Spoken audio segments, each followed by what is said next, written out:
Hello अस्सलाम वालेकुम जी। आज हम दम पुख्त बना रहे हैं और इसके लिए आपको जिन इंग्रेडिएंट्स की ज़रूरत है वो बहुत कम है।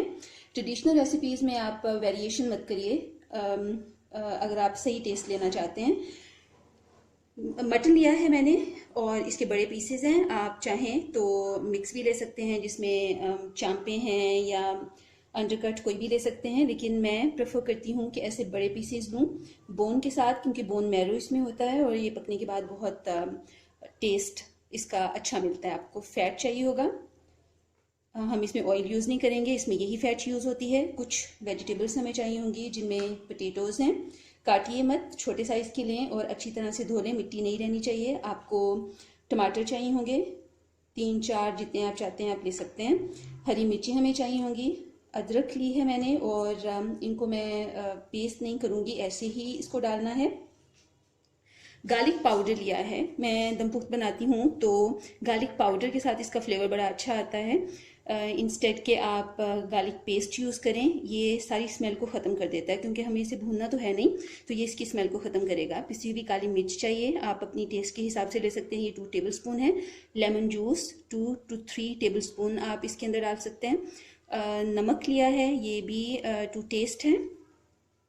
मैं देखूँगी कि इसके अंदर ये सारा नहीं जाएगा। अबाउट 1.5 टेबल स्पून इसके लिए इनफ होगा। और अगर आप ज़्यादा गोश्त ले रहे हैं 4-5 किलो, तो फिर आपको इसमें पानी डालने की ज़रूरत नहीं पड़ती। गोश्त का अपना पानी निकलता है जिसमें वो पक जाता है, लेकिन मेरे पास गोश्त कम है तो इसलिए मैं थोड़ा पानी भी इसके अंदर डालूंगी। और अब मुझे इसे सिंपली असेंबल करना है।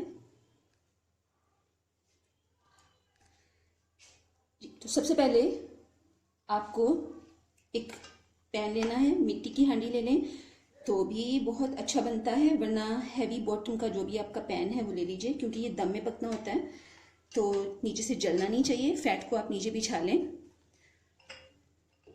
और जितनी भी फैट है इसको आप नीचे बिछा दें और इसके बाद इस गोश्त को इसके ऊपर आपने रख देना है। आप ट्राई कीजिएगा जब भी दम पुख्त बनाते हैं, बोन मैरो के साथ, बड़ी वाली जो बोन्स होती हैं उनके साथ बनाइए, ये बहुत अच्छा लगता है। ये देखिए एक चांप भी है, ऐसे भी अगर आप डालना चाहें तो डाल सकते हैं।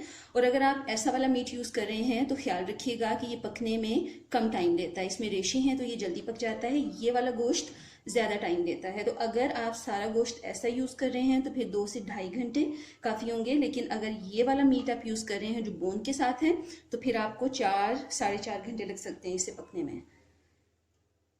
इसको असेंबल कर दीजिए। अब यहाँ पर मैं थोड़ा गार्लिक पाउडर इसके अंदर डाल दूंगी। आप इसे ट्राई करिएगा, गार्लिक पाउडर आपके पास है तो ज़रूर गार्लिक पाउडर के साथ डालिएगा। थोड़ा सॉल्ट देखकर जितना आपका गोश्त है, और कुछ काली मिर्च। काली मिर्च का टेस्ट ज़्यादा होगा और हरी मिर्च का इसमें कम आएगा। और थोड़ा लेमन जूस। इसी तरह जो बाकी मीट है वो भी आप इसके ऊपर लगा दें।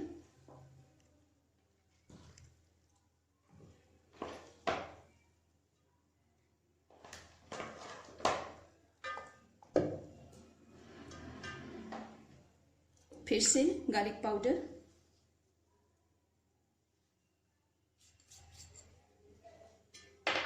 लेमन जूस, थोड़ा सॉल्ट, और कम हो तो आप ज़्यादा कर सकते हैं, ज़्यादा हो जाए तो निकाल नहीं सकते, तो हाथ रोक कर। काली मिर्च है और इसके बाद हम इन सब्जियों को इसके ऊपर असेंबल कर देंगे। आलू काट के मत डालिए, छोटे साइज़ के लीजिए, मैंने आपको पहले भी बताया है, फ्लेवर ज़्यादा अच्छा आता है। टमाटर, हरी मिर्चें और अदरक यूँ साबुत थी। और अब मुझे इसे सील कर देना है। आटे के साथ मैं इसे सील कर रही हूँ और करके मैं आपको दिखाती हूँ। सॉरी, थोड़ा पानी,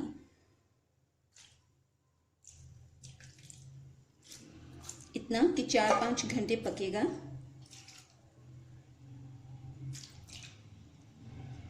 और उस पकने में इसका पानी ड्राई होना चाहिए। ये रोश नहीं है कि इसमें आपको यखनी मिले, इसे ड्राई होना चाहिए पकने के बाद, तो उस हिसाब से आपने पानी डालना है।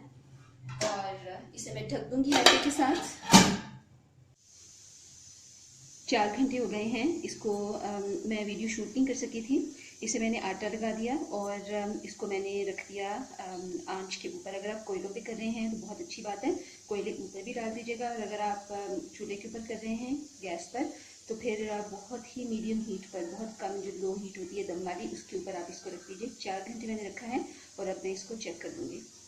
और आप देखिए ये ऐसा हो गया है। और आपको कैसे पता चलेगा कि गोश्त गला है या नहीं? आप ये छुरी से ही करके देख लीजिए। ये देखिए ये कितनी आसानी से निकल रहा है। ये देखिए गोश्त हमारा कम्प्लीटली गल चुका है। ये देखिए बहुत, मैं सिर्फ हार्डली टच कर रही हूँ नाइफ के साथ और ये गोश्त अलग हो रहा है। इसे इस हद तक गलना चाहिए। और जहाँ तक लिक्विड की बात है तो आप देख रहे हैं कि नीचे लिक्विड नहीं है। ये देखिए ऑयल दिख रहा है आपको। इसकी ऐसी कंडीशन होनी चाहिए। इस रेसिपी को आप ट्राई करिए और अगर आपको पसंद आती है तो मुझे कमेंट बॉक्स में बताएं। अगली वीडियो में किसी और रेसिपी के साथ मिलेंगे। अपना ख्याल रखिएगा। अल्लाह हाफ़िज़।